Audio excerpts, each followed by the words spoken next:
एक और खबर है जिसकी चर्चा वैश्विक स्तर पर हो रही है, क्योंकि ईरान और इजरायल के बीच में जो टेंशन है वो किसी से छिपी नहीं और इसी में कूद गया अमेरिका। और अब अमेरिका को सीधे तौर पर धमकी ईरान की तरफ से मिल रही है और जो धमकी मिली है वो बड़ी अचरज में डालने वाली है। अमेरिका और ईरान के रिश्ते पहले से ही तल्ख थे, लेकिन अब ईरान ने जो सीधी धमकी दी है ना, उसने नए सिरे से दुनिया को दहला दिया, ये कह दिए अचरज में डाल दिया है।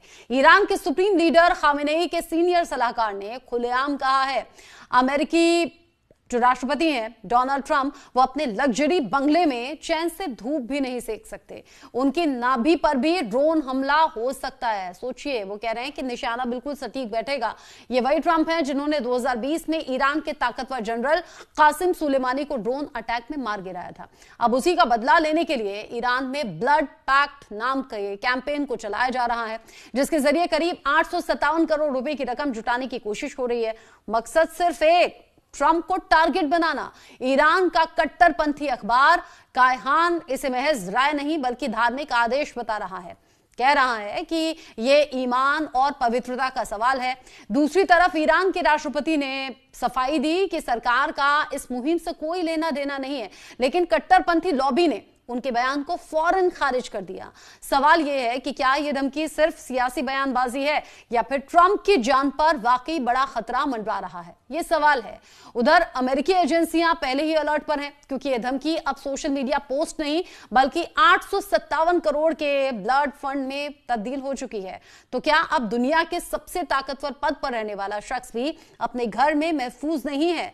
क्या ईरान अमेरिका के रिश्ते फिर से जंग के मुहाने पर खड़े हैं? ईरान के सुप्रीम लीडर खामेनेई के सलाहकार के एक धमाके ने तेहरान से वॉशिंगटन तक सियासी भूचाल ला दिया। सलाहकार मोहम्मद जवाद लारिजानी ने सीधे कह दिया ट्रंप को धूप सेकते वक्त भी मारा जा सकता है और वो समझ भी नहीं पाएंगे कि हमला कब हुआ, कहां से हुआ। जवाब में डोनाल्ड ट्रंप ने व्हाइट हाउस में हंसते हुए कहा कि मैं तो धूप सेकता ही नहीं हूं, तो मारोगे कैसे?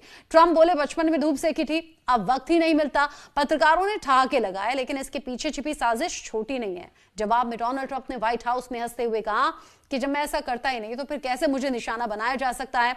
इस पर ठहाके तो एक तरफ लग रहे हैं, लेकिन दूसरी तरफ जो साजिश है उसको लेकर सवाल भी।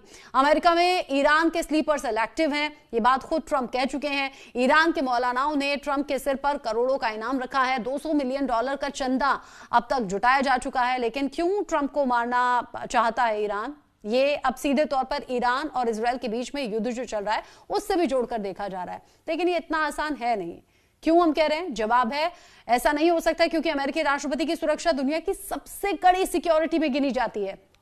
सीक्रेट सर्विस के 3200 एजेंट्स, सैकड़ों वर्दीधारी अधिकारी और हजारों टेक्निकल एक्सपर्ट्स 24x7 यानी कि 24 घंटे सातों दिन सतर्क रहते हैं। व्हाइट हाउस में ऐसे बंकर बने हैं जहां जंग के हालात में भी राष्ट्रपति पूरी तरह से महफूज रहे। राष्ट्रपति जहां भी जाते हैं पूरी सुरक्षा घेरा, बुलेट प्रूफ शील्ड उनके साथ में रहता है, यानी कि पूरी तरह से सुरक्षित। हवा में एयरफोर्स 1, जमीन पर बख्तरबंद काफिला और हर कोने में इंटेलिजेंस एजेंसियां। यही वजह है कि ईरान की धमकी अब सिर्फ हंसी का हिस्सा बन गई है। ईरान ने ट्रंप को खुलेआम धमकी दे दी है और घर पर हमला करने की बात कही है। मेरे साथ में जो खास मेहमान बने हुए हैं उनसे इस पर रिएक्शन लेना जरूरी है। जयदेव जोशी जी, क्या वाकई इतना इजी आपको लग रहा है जितना इजीली ईरान की तरफ से धमका दिया गया? और आप ये सोचिए कि कहीं सड़क चलते नहीं, ये कह रहे हैं कि घर में रहते हुए जब धूप सेक रहे होंगे तो नाभि में ड्रोन अटैक होगा, यानी कि और जैसे ये खबर सामने आई ना, आप जानते हैं सोशल मीडिया का जमाना है, सोशल मीडिया पे लोग रावण से कंपैरिजन करके देख रहे हैं, कह रहे हैं अच्छा कोई विभीषण था, बता दिया कि भाई रावण की नाभि में तुम तीर मारना, तो राम को ये ट्रिक मिल गई और फिर ये वध हो पाया, उससे भी जोड़कर देख रहे हैं। लेकिन क्या प्रैक्टिकली ये पॉसिबल है या ईरान सिर्फ गीदड़ भभकी दे रहा है, सिर्फ धमका रहा है?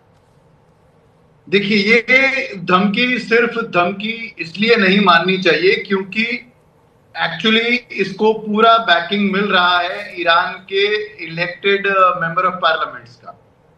जब ये सीज फायर हुआ था, ईरान ने जब कतर में बेस्ड अमेरिकी मिलिट्री बेस के ऊपर हमला किया और उसके बाद सीज फायर हुआ और उसके बाद जब ईरानी पार्लियामेंट मिली तो पार्लियामेंट में भी अमेरिका के खिलाफ, ट्रंप के खिलाफ नारे बोले गए थे। और ये एक लार्जर डिजाइन का हिस्सा है जहां पे एक स्टेट स्पॉन्सर्ड एनिमोसिटी, एक ये दुश्मनी जो है ये स्टेट स्पॉन्सर्ड हो, उस तरीके से इसको पेश किया जा रहा है।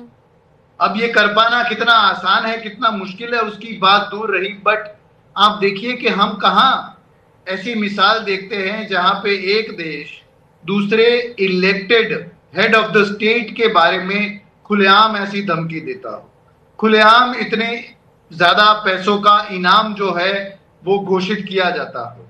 तो ये नहीं है। और ट्रंप के ऊपर हमला होगा या नहीं होगा और उसका सुरक्षा चक्र कितना मजबूत है वो आपने बहुत ही अच्छा अपने ओपनिंग नैरेटिव में अभी बताया।